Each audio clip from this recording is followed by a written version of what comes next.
जितने ही पाकिस्तान के cricket unpredictable है, उतने ही पाकिस्तान क्रिकेट के फैसले भी। पाकिस्तान क्रिकेट से जुड़े जो फैसले हुए वो हमेशा ही अनप्रेडिक्टेबल रहे और मुतनाज़ा भी रहे। ऐसे ही कुछ फैसले आज भी हुए जो आज आपके सामने रखेंगे। पाकिस्तान क्रिकेट टीम की जो एशिया कप की परफॉर्मेंस थी बहुत पुअर थी।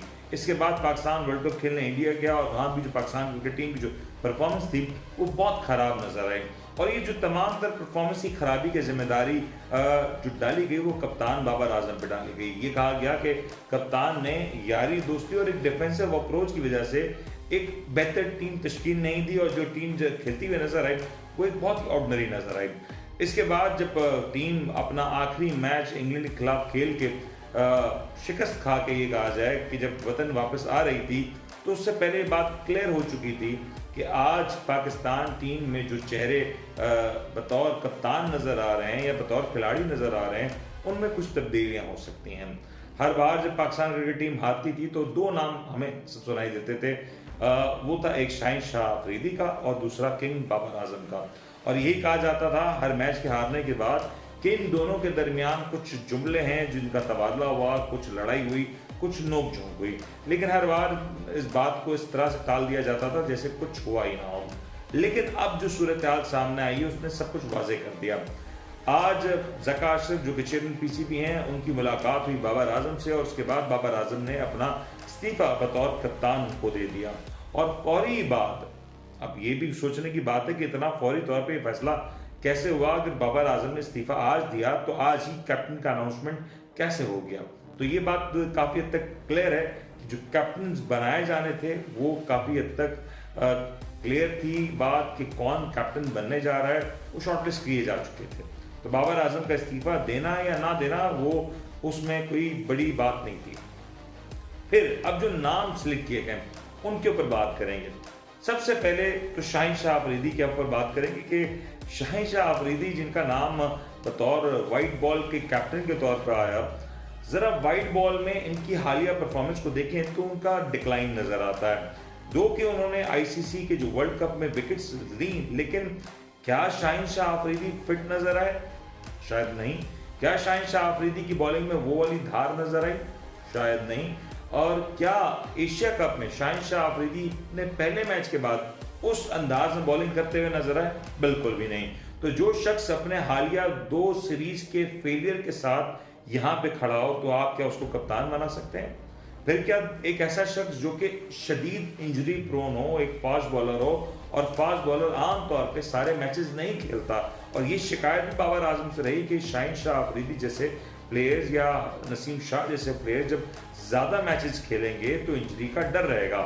तो जब ये सारे मैचेस शाहीन शाह अफरीदी खेलेंगे तो क्या वो इतने फिट रहें या इतने फिट रह सकते हैं कि वो सारे मैचेस भी खेलें, कैप्टनसी का प्रेशर भी लें और वो सारे मैचेस खेलें? एक बड़ी बात होगी।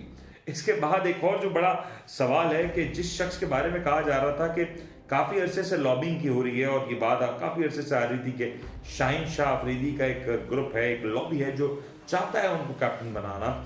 अगर शाहीन शाह अफरीदी आज कैप्टन बन रहे हैं तो क्या वो लॉबी जिसका तस्करा हो रहा था कहीं वो तो नहीं जीत गई? क्या ये कहा जा सकता है कि पीसीबी या पाकिस्तान क्रिकेट को इस वक्त फ्रेंचाइज क्रिकेट चला रही है? जिस तरीके से कुछ साबिक खिलाड़ी कहते नजर आते हैं कि पाकिस्तान क्रिकेट को तो दरअसल जो फ्रेंचाइजेज हैं पीएसएल की वो चला रही हैं और वही डिसाइड करती हैं कि पाकिस्तान क्रिकेट टीम में कौन खेलेगा और कौन नहीं खेलेगा। शाहीन शाह अफरीदी लाहौर कलंदर्स के कैप्टन हैं और जिस अंदाज से पीएसएल में कैप्टनसी करते दिखाई देते हैं वो बहुत एग्रेसिव भी है, इनोवेटिव भी है, लेकिन क्या वो इतने फिट हैं कि वो बतौर कैप्टन इस तरह से पाकिस्तान क्रिकेट टीम को लीड करें और कंसिस्टेंट तौर पे वो हमें अवेलेबल हो? ये एक बड़ा सवाल है। दूसरी सिलेक्शन वो और ज़्यादा मज़े का खेल है। मतलब मैं अगर सिलेक्शन की बात करूं तो मेरे पास अल्फाज नहीं बचते। मतलब जो शख्स आप बल्ले को क्लीनली बॉल से टच नहीं कर सकता वो आप उसको अगर कैप्टन बना देंगे तो फिर किस तरह से चलेगा? मैं बात कर रहा हूँ शान मसूद की। टेस्ट क्रिकेट में शान मसूद साहब को, जो कि यंग है, 34 ईयर यंग शान मसूद साहब, उनको कैप्टन बना दिया गया। अब शान मसूद साहब की जो परफॉर्मेंस है, अगर हालिया आपको याद हो तो आपको याद आएगा कि शायद ही उनके बल्ले से कोई ऐसी बॉल लगती हुई नजर आए जो कि लगने के बाद आपको अच्छी लगे, जो कि क्लीन लगे। एजी इनिंग्स अमूमन नजर आती हैं शान मसूद की जानिब से, अगर वो कहीं खेल भी लें तो। अब जरा नजर डालते हैं शान मसूद साहब की बैटिंग एवरेज के ऊपर। ओवरऑल जो परफॉर्मेंस रही है शान मसूद साहब की बतौर कप्तान, इनफैक्ट बतौर कैप्टन वो कैसे रही, क्योंकि बतौर कप्तान हमने देखा कि मुल्तान सुल्तान के जब वो कैप्टन थे तो कोई ज्यादा अच्छी परफॉर्मेंस नजर नहीं है, बड़े बुझे बुझे डल से कैप्टन दिखाई दिए और कैप्टनसी में वो चीज नजर नहीं है कि वो किसी तौर पे एज अ कैप्टन नजर आ रहे हो। अब जरा परफॉर्मेंस की बात करते हैं तो शान मसूद साहब की जो परफॉर्मेंस है टेस्ट मैचेस में अगर बात करें तो 2013 से लेकर अब तक शान मसूद साहब ने 30 मैचेस खेले हैं और उनकी जो एवरेज है वो मैच 28.5 है, यानी कि 30 से भी कम की औसत वाला जो खिलाड़ी है जिसकी टेस्ट मैच में 30 से कम औसत है वो अब हमारा कैप्टन होने जा रहा है।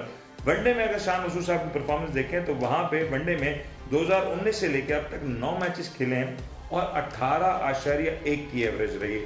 इससे बेहतर एवरेज शायद इमामुल हक की होगी, इनफैक्ट यकीनन इमामुल हक की होगी। T20I में की बात करें 2022 में से लेकर अब तक 19 मैचेस खेले हैं, 30.4 का इनका ओवरऑल एवरेज है। स्ट्राइक रेट इसमें 121.9 का है, जबकि टेस्ट मैच में जो शान मसूद साहब का स्ट्राइक रेट है 48 का और वनडे में 69.7 का स्ट्राइक रेट है। तो ये अगर परफॉर्मेंस है जिसको आप कैप्टन बना रहे हैं तो ये परफॉर्मेंस किस तौर पे जस्टिफाई की जा सकती है। टेस्ट मैचेस की बात करें तो शान मसूद साहब ने जो मैचेस खेले हैं वो 30 मैचेस में 50-55 इनिंग्स की बात कर लें तो 4 सेंचुरीज नजर आती हैं, टोटल 4 सेंचुरीज नजर आती हैं, 7 50s नजर आती हैं, यानी कि 11 बार कोई ऐसा स्कोर शान मसूद साहब ने हासिल किया जिसको कहा जा सकता है कि एक अच्छा स्कोर था। इसके बाद वनडे में टोटल 150 है, T20 में टोटल 3 50s हैं। फर्स्ट क्लास रिकॉर्ड भी कोई ऐसा इंप्रेसिव नहीं है जिसके बारे में बात की जाए, क्योंकि पाकिस्तान के फर्स्ट क्लास में इससे कई गुना बेहतर प्लेयर्स हैं जो हमें परफॉर्म करते हुए नजर आते हैं। अब सवाल यह है कि पाकिस्तान क्रिकेट बोर्ड ने 34 ईयर्स यंग शान मसूद साहब को किस बेस पे ये सिलेक्ट किया है बतौर कप्तान। मेरे जहन में से एक ही बात क्या समझ आती, शायद शान मसूद साहब बतौर लॉबी एक स्ट्रॉन्ग प्लेयर है, बतौर खिलाड़ी कमजोर है और बतौर एक लीडर और ज्यादा कमजोर है। और पीसीबी आम तौर पे ऐसे चेहरे लाता है जो कि कमजोर हों, कमजोर इंडिविजुअल्स हों और उनको आसानी से पीसीबी टैकल कर सके। शाहीन शाह अफरीदी की सिलेक्शन क्यों की गई वो सब जानते हैं कि उसका जो ताना बाना है, जो सोर्स है वो क्या है, लेकिन शाहीन शाह अफरीदी की सिलेक्शन के पीछे भी ये जो मंत्र है ये वैसे ही काम करता है। शाहीन शाह अफरीदी भी बतौर कप्तान हमें पता है कि कितनी जल्दी लड़खड़ा सकते हैं, बतौर खिलाड़ी फिटनेस की बात आए तो कितनी जल्दी लड़खड़ा सकते हैं और कभी भी जहां पे लगेगा कि उनकी फिटनेस का जवाब बनाना हो उस जवाब बना के उनको टीम से अलग भी किया जा सकता है और कप्तानी से भी अलग किया जा सकता है। तो ये जो सारे फैक्टर्स हैं मेरे ख्याल से यही थी पीसीबी की वजह जिसने बाबर आजम को कैप्टनसी से हटा के इन दोनों का इंतखाब किया।